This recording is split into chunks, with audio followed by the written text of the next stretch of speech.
Bismillahirrahmanirrahim. Assalamualaikum warahmatullahi wabarakatuh. Salam sejahtera untuk kita semua. Semoga kita selalu dalam lindungan Tuhan Yang Maha Esa. Amin. Perkenalkan, saya Dr. Ayu Estekasari, SEMM, salah satu dosen pada Sekolah Tinggi Ilmu Ekonomi Sakti Alam Kerinci.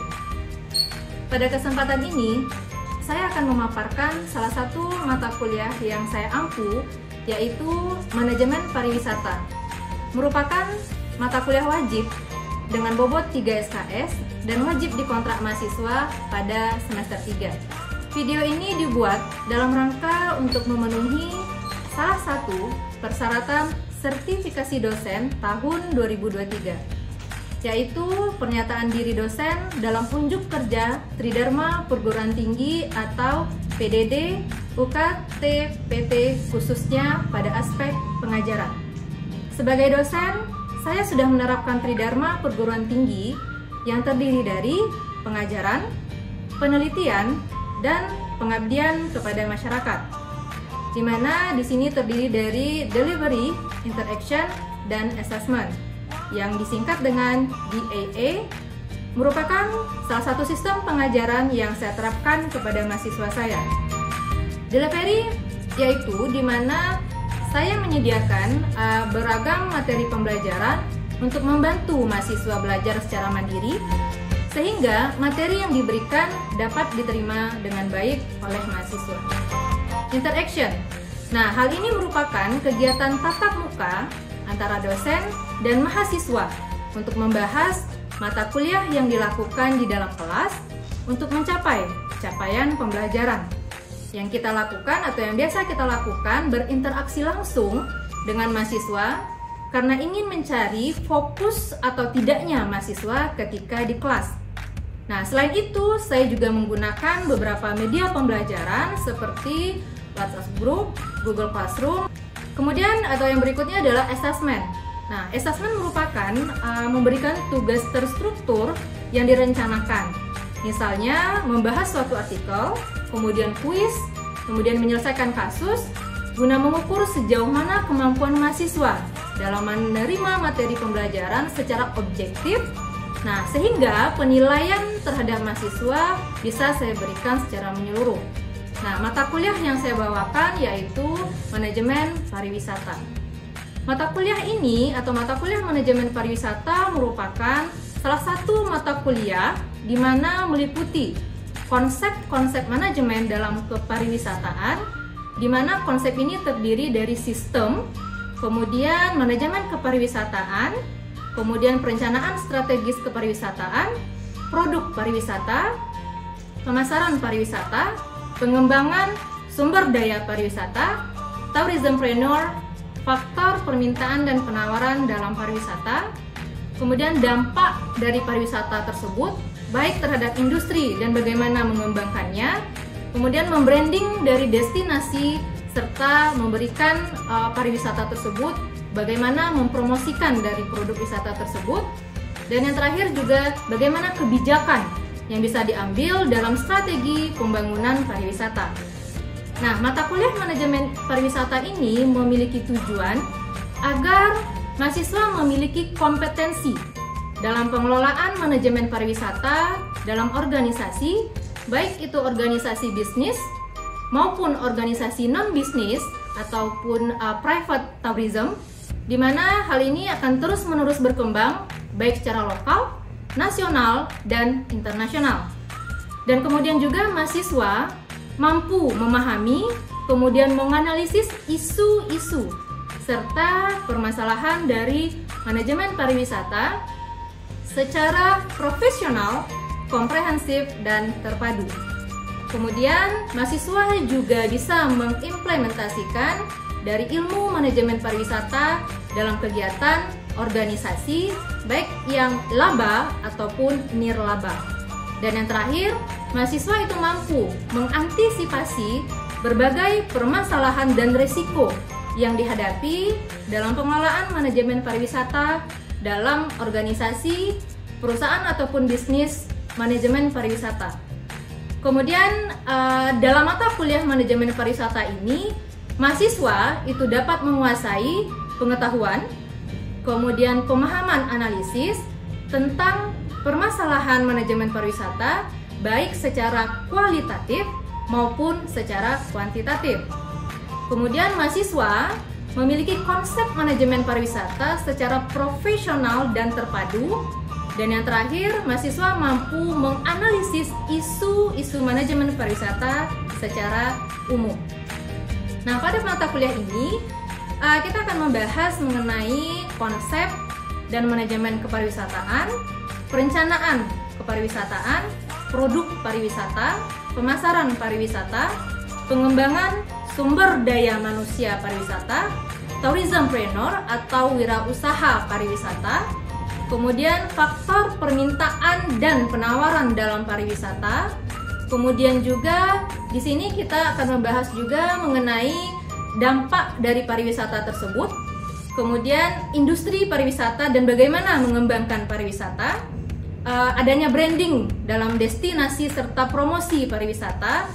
Kemudian bagaimana mengembangkan desa wisata, kebijakan yang diambil dalam strategi pembangunan pariwisata, dan tentu saja terakhir, mahasiswa itu dapat menyelesaikan studi-studi kasus yang ada pada manajemen pariwisata, khususnya mengelola produk pariwisata. Pada sistem pembelajaran manajemen pariwisata itu dilaksanakan secara sinkronus dan asinkronus, di mana kita menggunakan metode pembelajaran aktif yang mengutamakan peran dan tentu saja keaktifan mahasiswa dalam keseluruhan proses pembelajaran, yaitu pembelajaran kolaboratif, diskusi kelompok, dan penugasan berupa studi kasus melalui LMS yang ada di STIE Sakti Alam Kerinci. Pembelajaran manajemen pariwisata itu dilakukan sebanyak 16 kali pertemuan, terdiri dari 14 kali pertemuan kuliah, kemudian 1 kali ujian tengah semester, dan tentu saja 1 kali ujian akhir semester. Nah, evaluasi dari hasil pembelajaran pada manajemen pariwisata ini selama 1 semester itu didapatkan dari beberapa komponen penilaian. Pertama, itu adanya kehadiran dan sikap dari mahasiswa itu, di mana ini terdiri dari 10% penilaian. Kuis yang terdiri dari 2 kali kuis pada pertemuan kelima dan ke-12, di mana ini terdiri dari 10%. Kemudian adanya tugas mandiri dan tugas akhir individu yang terdiri atau berakumulatif sebanyak 25%. Kemudian ujian tengah semester dengan persentase penilaian kita sebanyak 25%. Kemudian tentu saja ujian akhir semester dengan total penilaian 30%, sehingga keseluruhan akumulatif dari penilaian adalah sebanyak 100%. Nah, selanjutnya, saya akan menampilkan proses pembelajaran atau field teaching yang biasa saya lakukan di dalam kelas. Nah, selamat menyaksikan. Baiklah, Assalamualaikum warahmatullahi wabarakatuh. Waalaikumsalam warahmatullahi wabarakatuh. Alhamdulillahirrahmanirrahim. Hari ini, tepatnya pagi ini, kita akan membahas pertemuan keempat, yaitu mata kuliah manajemen pariwisata. Ini ya, sesuai dengan pembahasan kita di RPS, yaitu manajemen pariwisata. Pertemuan keempat itu kita membahas mengenai produk pariwisata, ya. Tapi sebelumnya, sebelum kita masuk pada perkuliahan keempat kita hari ini dan pembahasan hari ini, akan lebih baik kita berdoa dulu sehingga ilmu yang kita berikan dan kita dapatkan hari ini bisa bermanfaat, ya. Baiklah, berdoa menurut agama dan kepercayaan dimulai.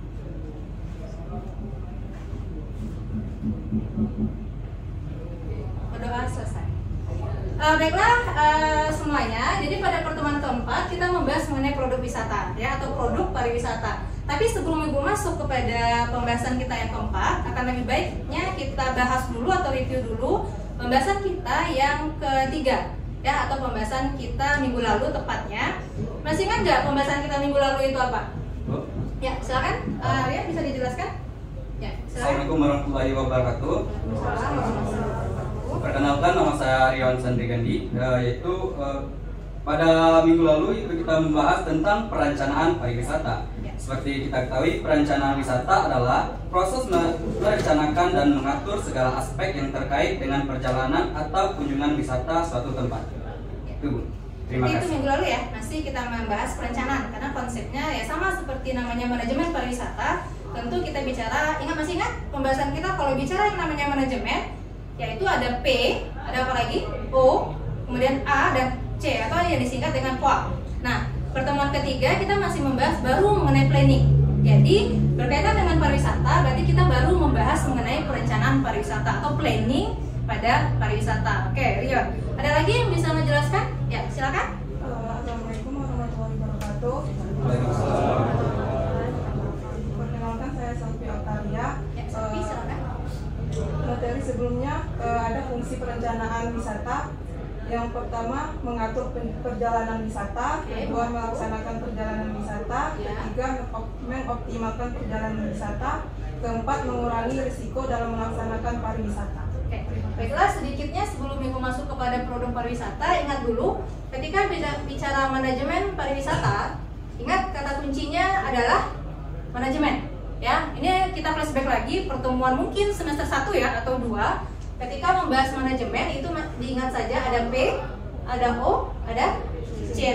Pertemuan ketiga kita masih fokus kepada yang namanya planning atau di sini perencanaan dan kaitannya dengan pariwisata. Oke, baik.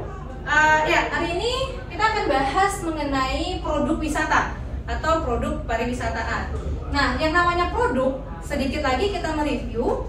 Ada yang namanya dalam konteks itu 4P. Ada yang ingat 4P itu apa? Pertama, P pertama apa? Produk. P kedua, price.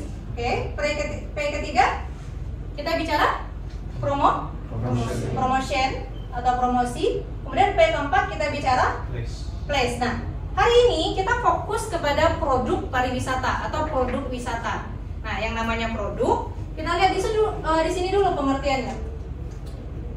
Ini ada beberapa ahli ya yang mengatakan mengenai produk wisata atau kepariwisataan, di mana ini pendapat dari Burkhardt dan Medik mengatakan bahwa produk wisata itu merupakan susunan produk yang terintegrasi atau terpadu yang terdiri dari objek, kemudian daya tarik wisata, transportasi, akomodasi, dan hiburan, di mana setiap unsur dari produk wisata ini dipersiapkan oleh masing-masing destinasi wisata tersebut.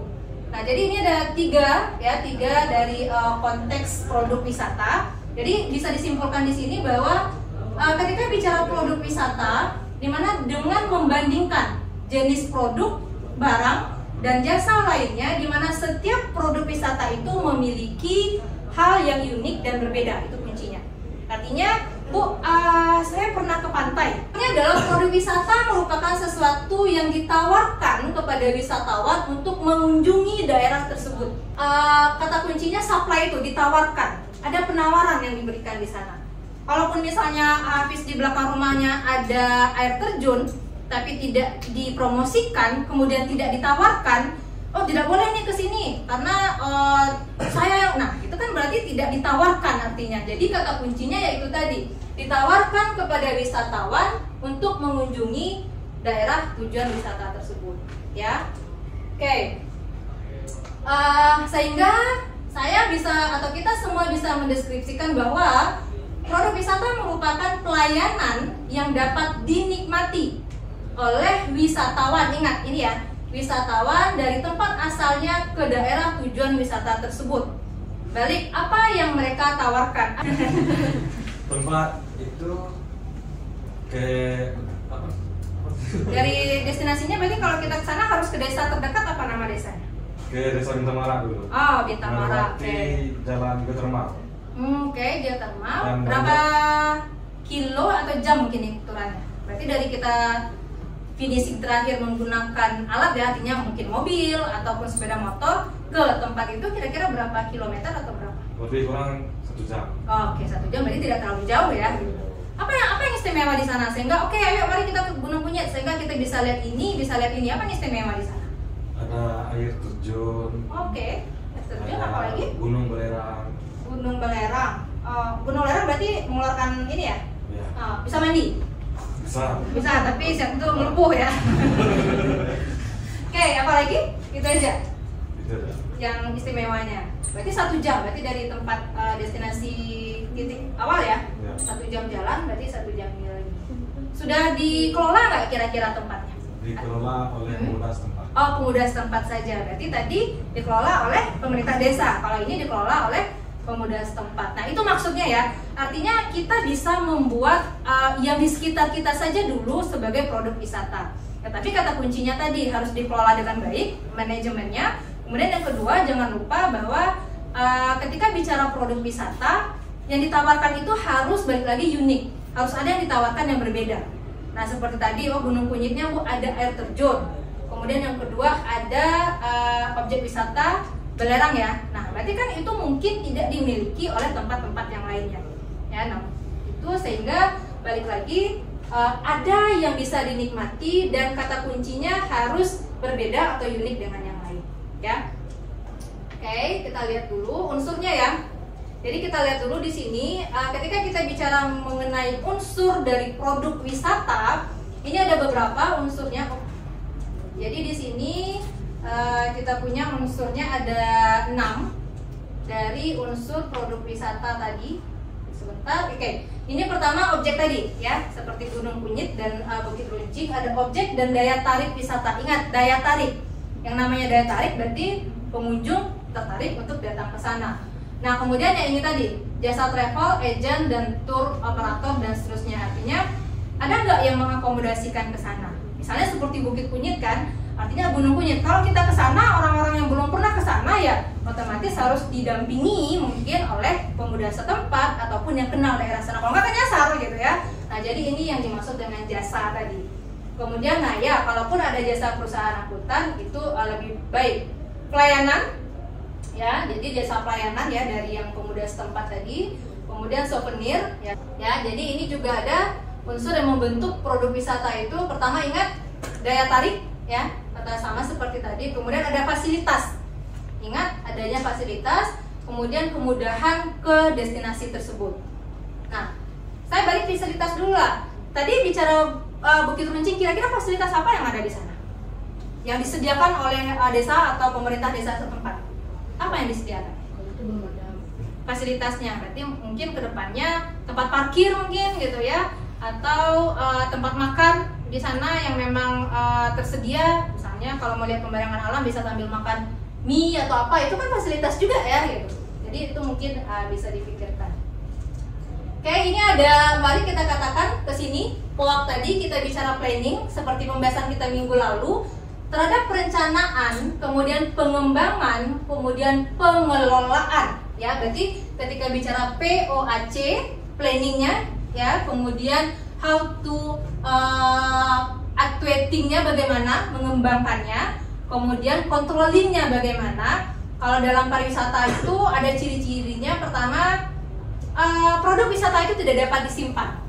Logiknya, nggak mungkin kita nyimpan pantai kan gitu ya. Jadi produk dari wisata tidak sama seperti produk-produk yang lain. Pertama, tidak dapat disimpan. Kemudian tidak dapat dipindahkan, ya itu pasti. Kemudian produksi dan proses yang terjadi di sana itu secara bersamaan. Artinya kalau kita mau ke Gunung Kunyit, datang ke sana, proses yang dilewati oleh konsumen itu dia dilakukan bersamaan. Kemudian lagi tidak adanya standar ukuran, karena setiap orang pasti memiliki saya mau ke sana karena apa, ya. Nah, pertanyaan saya begini, kalau kita mau ke tempat objek wisata, pertama sekali yang menjadi standar itu pasti tergantung dari individu masing-masing, benar nggak? Ya. Hobi, ada yang hobi ke pantai, ada yang hobi berenang. Berarti kalau hobi berenang otomatis cari yang ada air-airnya, mungkin ke danau, mungkin ke pantai. Kalau saya tidak pandai berenang, otomatis hindari yang ada airnya. Jadi ya oke, ke gunung mungkin, atau ke kota yang ada objek wisatanya, kan seperti itu. Jadi kalau kita bicara standar itu tergantung kepada konsumennya, ya, kita masuk kepada kategori yang mana. Oke. Kemudian how to manage-nya atau bagaimana mengelola dari produk wisata itu, kita memiliki resiko yang besar, ya. Mungkin di sini ada yang namanya investasi yang besar, kemudian pesaing, ya, kemudian perubahan kondisi. Misalnya seperti tahun atau 2 tahun yang lalu kita ada yang namanya COVID-19, Nah, itu bisa dikatakan berdampak sekali terhadap produk-produk wisata yang ada. Benar ya? Banyak yang ditutup, kemudian orang juga tidak bisa melakukan perjalanan wisata. Nah, itu masuk ke dalam produk wisata itu mengandung resiko yang besar. Ya. Oke, kita lanjut lagi. Ini seperti yang tadi ya. Jadi kesimpulannya adalah ketika kita bicara produk wisata, kata kuncinya ini merupakan rangkaian, ya. Rangkaian dari berbagai jasa di mana antara satu jasa dengan yang lainnya itu saling keterkaitan. Kemudian lagi jasa yang dihasilkan itu harus bersifat ekonomis, artinya ada sifat ekonomi di sana, di mana nanti ujungnya kita akan bicara ada laba di sana, ada profit di sana dari pengelolaan produk wisata tersebut. Oke. Nah, komponennya pertama ada atraksi, kemudian ada aksesibilitas, kemudian ada amenities ya. Amenities ini fasilitas untuk memperoleh kesenangan. Kemudian ada networking. Networking ini jaringan. Ya, berarti networking jaringan atau adanya kerjasama. Seperti misalnya seperti Bukit Runcing itu ya, ada kerjasama antara pemerintah desa, kemudian kelompok pemuda dan seterusnya. Jadi dibutuhkan adanya kerjasama. Kalau ini daya tarik ya, nah seperti ini ada di Pariaman. Jadi daya tariknya itu di pantainya itu ada penyu. Jadi dibuatlah di situ museum penyu. Jadi berbagai macam penyu diletakkan di sana. Nah itu kan merupakan daya tarik. Jadi kalau masalah pantai mungkin sepanjang jalan itu ada atau sepanjang garis pantai ada. Tapi kenapa kita ke tempat ini? Karena dia memiliki keunikan tersendiri. Itu yang penting. Kenapa kita ke Bukit Runcing? Oke, Bukit Runcing itu uniknya karena ini. Itu yang penting dulu kalau kita mengelola. Adanya keunikan tersendiri dari destinasi wisata tersebut.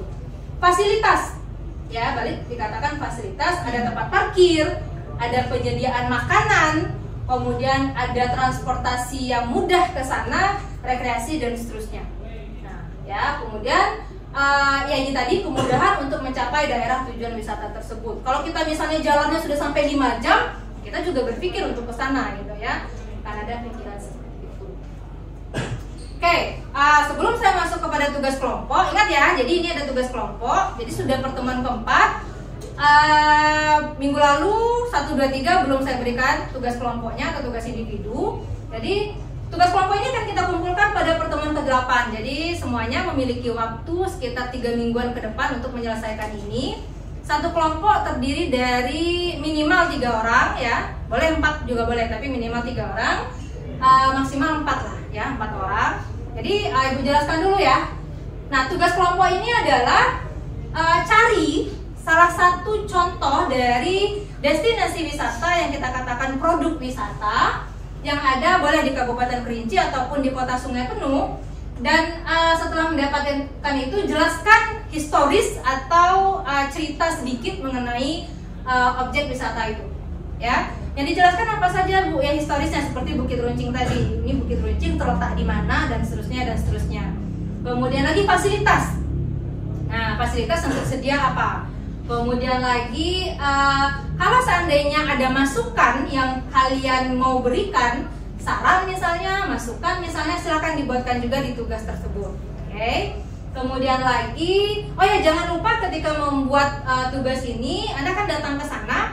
Tidak apa-apa, itu juga dibuktikan dengan sekitar 3 menit paling sedikit ataupun 5 menit video dari objek wisata tersebut ya. Jadi sehingga ketika minggu depan mempresentasikan atau pertemuan ke-8 mempresentasikan tugas tersebut, setelah PPT-nya ada gambarnya ya dari objek itu, boleh ditampilkan juga sekitar 3 menit paling sedikit mengenai objek wisata tersebut, produk wisata itu. Untuk pembagian kelompok mungkin Ibu rasa bisa ketua kelas nanti yang membagi ya. Jadi Rion nanti tolong dibagi saja dari tugas kelompoknya ya, 3 orang ya maksimal ya Rion ya, 4 atau 3 lah, 3 atau 4. Dan ingat ini dikumpulkan pertemuan ke-8. Berarti ada 3 minggu waktu untuk kalian semua ke lapangan ya, kemudian membuat dari tugas ini. Kemudian dibuatkan dalam PowerPoint-nya karena nanti akan dipresentasikan. Kemudian juga dibuatkan juga berupa laporan dari kegiatan ke lapangan tersebut yang minimal sekitar 10 lembaran dari penjelasan 3 pertanyaan ini. Oke, paham ya mengenai tugasnya? Ada yang ditanyakan? Ketua dulu Rion. Mungkin Rion ada yang ditanyakan mengenai tugasnya? Silakan. Misalkan Ya. di tugas kelompoknya memiliki fasilitas yang kurang, apakah Ya. boleh diikut sertakan? Boleh, nggak apa-apa. Misal mengelolanya. Jadi kita sebagai mahasiswa yang telah mempelajari mata kuliah konteksnya manajemen pariwisata ini, yang nggak apa-apa. Kita berikan saran kepada destinasi itu, saran ataupun masukan. Boleh kepada pengelolanya yang konteksnya individu, kan ada juga ya objek wisata dikelola individu ada ya, ataupun dikelola oleh seperti pemerintah desa ataupun yang dikelola oleh ya gitu. Jadi nggak apa-apa. Mudah-mudahan dengan adanya masukan yang diberikan, mana tahu oh iya benar ya, berarti harus ada toilet, harus ada tempat sholat, atau kedepannya mereka bisa merencanakan itu. Nah kan berarti kita memberikan impact yang baik, kita memberikan impact yang bagus terhadap pengelola dari objek wisata tersebut. Jadi tugas kita tidak hanya sekedar tugas, tapi ada dampak bagi mereka, dampak positif mungkin ya. Silakan, ada lagi yang ditanyakan mengenai tugas? Nggak apa, tanya aja. Silakan yang di belakang cewek-cewek, mungkin ini ada nggak yang ditanyakan? Bagaimana cara mengelola destinasi wisata sebagai produk wisata? Bagaimana cara mengelola? Nah, ketika berarti kita kaitkan dengan tugas dan juga dengan ini ya. Ketika kita bicara mengelola, jadi kalau kita bicara mengelola ya, how to manage gitu ya. Nah, ingat yang kita kelola itu apa? Produk, ya kan? Nah, ketika kita bicara mengelola produk wisata, pertama kali kata kuncinya adalah planning. Nah, ini harus ada dulu perencanaan. Jadi ketika kita membuat pertama kali produk wisata, bagaimana kita mengelolanya? Planningnya harus jelas dulu. Rencana awalnya harus jelas dulu. Nah, planning ini apa? Planning kan artinya belum terlaksana ya. Berarti kita lihat dulu unsurnya apa, kemudian pendukungnya apa, kemudian apa yang kita jual, supply. Jadi kita tuh pengennya menjual apa. Nah, balik lagi kalau kita menjual, kata kunci dari menjual atau supply itu apa pertama? Kita menawarkan kepada orang. Kata kunci dari menjual yang lebih cepat terjual, lebih cepat terbeli itu adalah pertama apa? Unik, benar nggak? Daya saing tadi. Kalau seandainya Gunung Kunyit, apa yang istimewa di sana? Itu yang perlu kita tekankan untuk dijual di sana. Bagaimana mengelolanya? Kata kuncinya seperti pembahasan kita minggu lalu, yaitu adanya perencanaan pariwisata yang terkoordinasi, yang terintegrasi, dimulai dengan unsurnya apa, kemudian pendukungnya apa, kemudian lagi tentu saja kita bicara apakah semua stakeholder mendukung itu. Stakeholder itu siapa Bu? Ya balik lagi, semuanya memiliki pemerintahan, misalnya berarti pemerintah desanya mendukung nggak? Apalagi pemudanya mendukung nggak? Ya, kemudian lagi jasa-jasa di sekitar sana mendukung nggak? Misalnya yang menjual tempat makan misalnya, ataupun penginapan di sana, berarti kan unsur pendukungnya harus ada. Semua stakeholdernya harus mendukung. Oke, habis? Ya, baiklah semuanya. Terima kasih atas perhatiannya hari ini. Saya ucapkan terima kasih. Alhamdulillahirobbilalamin. Assalamualaikum warahmatullahi wabarakatuh. Waalaikumsalam warahmatullahi wabarakatuh. Demikianlah video proses pembelajaran yang saya lakukan pada mata kuliah manajemen pariwisata. Terima kasih saya ucapkan kepada seluruh tim penilai dan tim panitia sertifikasi Smart Dosen tahun 2023, khususnya dari Direktorat Sumber Daya Dirjen Dikti dan Ristek Kemendikbud Republik Indonesia.